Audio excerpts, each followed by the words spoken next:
Hi everyone. For this video, we're going to start talking about the process of apoptosis, and we'll start out with the concept of extrinsic apoptosis signals.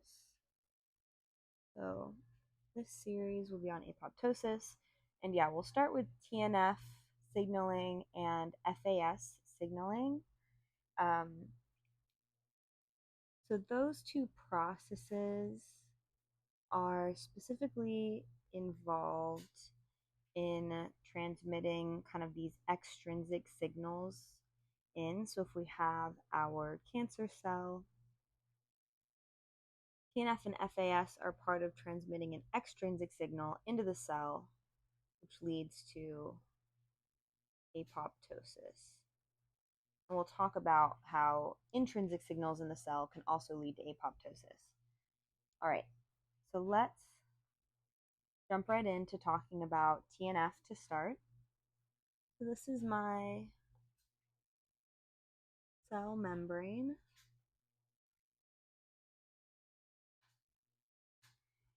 And kind of the principal components of TNF signaling are going to be this TNF receptor, and TNF stands for tumor necrosis factor. So I'll write that really quick.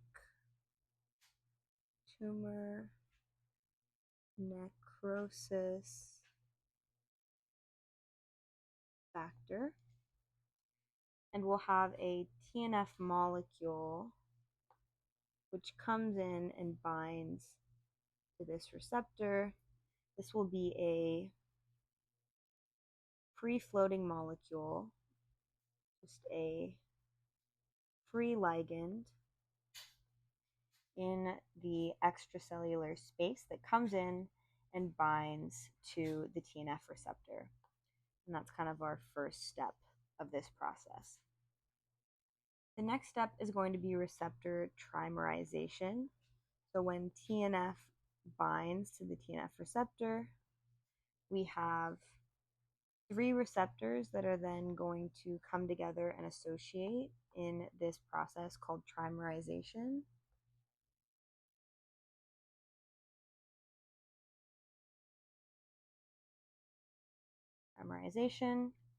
And the association of these three receptors leads to the exposure of something called death domains. Let me draw these right here. Death domains. And these are just domains on the inside, the cytoplasmic side of the receptor, that are responsible for kind of mediating protein-to-protein interaction. So our death domains are going to associate together. So a death domain on the TNF receptor associates with a death domain on another protein. In this case, this is going to be the TRAD protein, TRADD,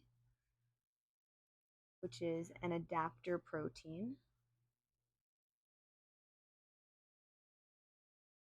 meaning it's just going to be involved in transmitting this signal downstream. So the death domain on that TRAD protein associates with the TNF receptor, which then leads to the exposure of yet another domain, which is this DED domain, death effector domain. Again, very similar to the death domain, in that it's just part of this kind of protein-protein interaction that goes on. So the DED domain on TRAD associates with a DED domain that's present on a protein called procaspase 8. And this protein is an inactive protein. You can tell because it has the word pro in front which signifies that it's inactive, that it needs to be cleaved in order to be active. So if I look at kind of the structure of what a pro-Cas-based protein might look like, it's going to have the main kind of active protein here, and then we'll have this extra kind of portion that needs to be cleaved off in order to fully activate the protein. So binding of pro-caspase 8 to the trad protein via the DED domains leads to this cleavage, which in particular is a self-cleavage event, indicating that pro-caspase kind of actually cleaves itself, and we're left with this residual active caspase 8 protein. This again is the active form that's able to then start something called the executioner cascade, which we won't go into detail on. But ultimately, it leads to apoptosis downstream. So if we zoom back out, that's kind of our full look at our TNF pathway. Or again, if we step through, we have this receptor binding is going to be our step 1, then trimerization between these different receptors.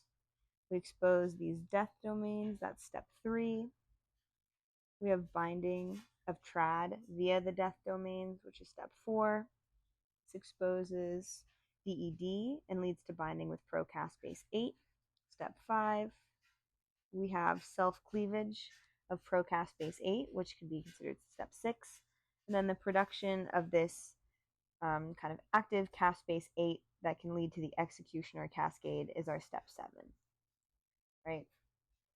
So those are our steps in our TNF signaling cascade.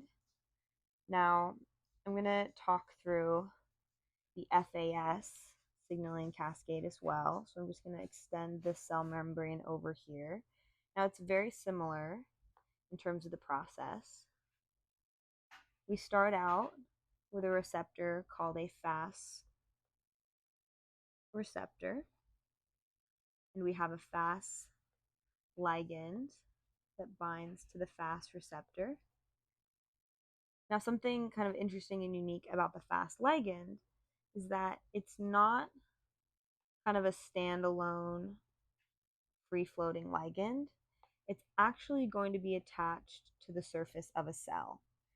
So again, the FAS ligand is not free-floating. Let me just write that down. Not free-floating. It's going to be attached to a cell.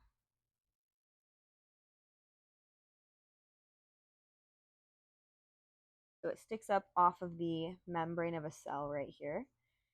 And this cell with the FAS ligand protruding out is what's going to bind to the FAS receptor.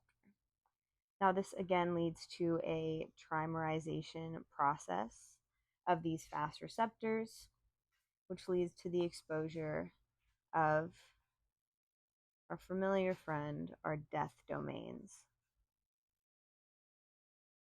We're going to have some very similar steps that occur in this pathway. Again, we use death domains to bind our FAS receptor to our next adapter protein. In this case, it is called FAD, F-A-D-D. Is our adapter protein, similar to TRAD. It has this death domain on one side that associates with the FAS receptor, and then it also has a death effector domain on the other side that allows it to associate with pro-caspase 8. So the same protein that we talked about on the other side, we draw this again. We'll need to induce this self-cleavage process.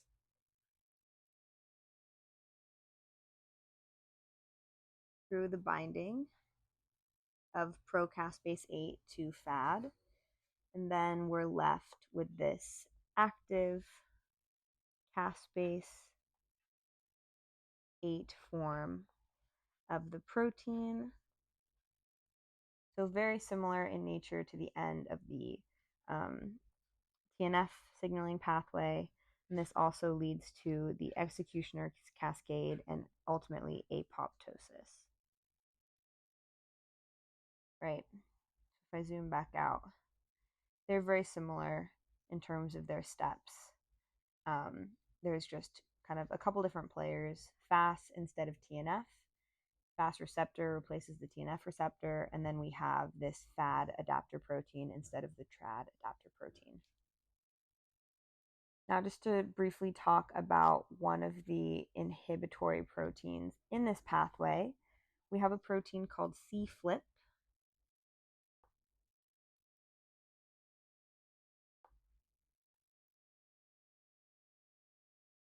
C-flip.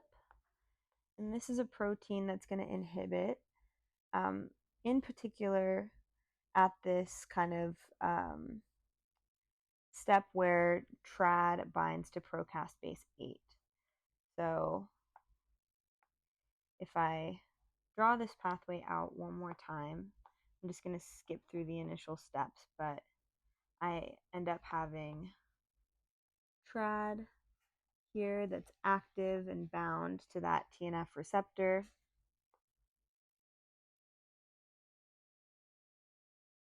I have my death effector domain that's present here. C-flip is going to come in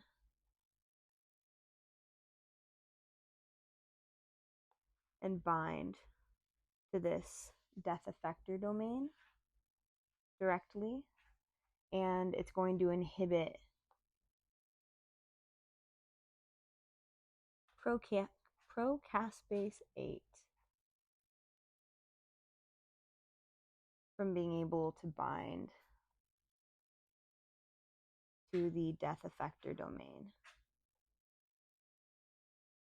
And this applies both for TRAD and also for this FAD protein. So I'll draw it again. FAD, we would have our death effector domain, and we would have C-flip come in and bind that in an inhibitory manner. C-flip is our inhibitory protein.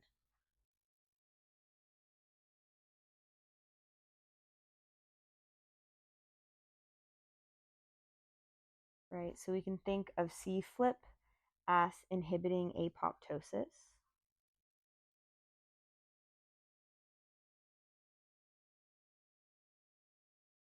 So if we think about whether a cancer cell would want more or less of C-flip, cancer would want more of this C-flip. We would want to upregulate the presence of C-flip to inhibit apoptosis.